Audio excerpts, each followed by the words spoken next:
So just wanted to really lay out that first step, because there are at least two more steps and I want to get into them, but I want to make sure that I'm clear. So any follow-up questions there, or does that make perfect sense? No, I mean, this makes sense because at the end of the day, the structure is to isolate the products, isolate the campaigns. So that way, if you're running a broad match and it's eating too much money, and then you've got an exact match, they're separate. So you can easily take action. And then if it's just one SKU, it's happening on one SKU being one parent. And by the way, you may switch the child. So you may add another one and say, okay, let's see how that's going to do. Like I have a situation with a client where two ASINs, two child ASINs out of a variation of 10 are cannibalizing the sales on the other 8.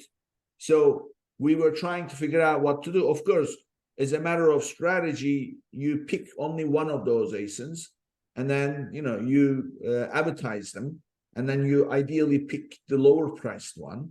But because of the value of the offer, a higher priced one ends up selling.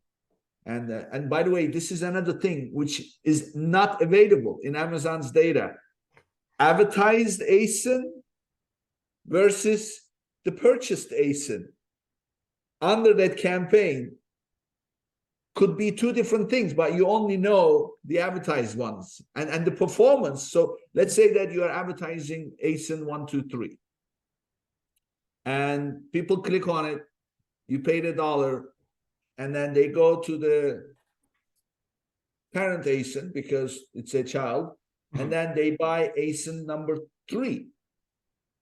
The sale will be recorded to that campaign for that ASIN, but actually that's not the ASIN they bought. Yeah. Well, so right now they don't have that data. They don't have which ASIN is advertised, which ASIN is purchased.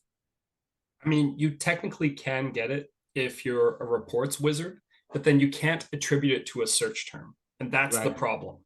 That's sure, you can get it at an abstract level, but you'll never know which search term is triggering those sales. And that data is immensely valuable, which is why we always recommend isolation.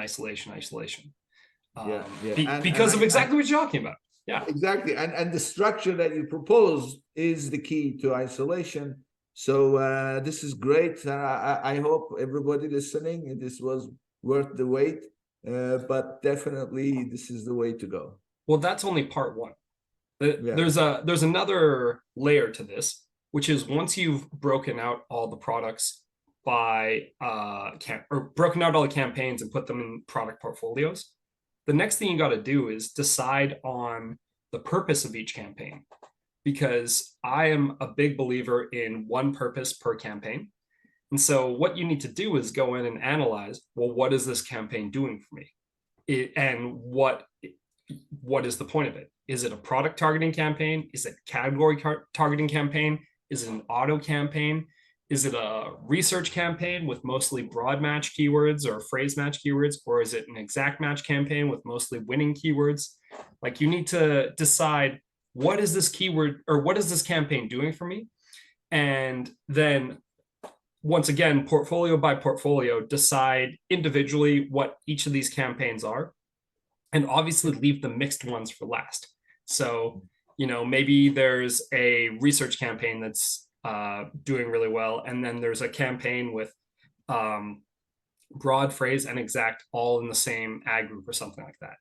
I would take a look at, well, what are each of these things doing for me, and would it make sense to just add some of those broad keywords to my other research campaign and make this an exact match campaign, or vice versa, like pause the other one. Like, what you're really looking for is to find an individual purpose for each campaign and then isolate based on that, because then you once again have another layer of focus and isolation.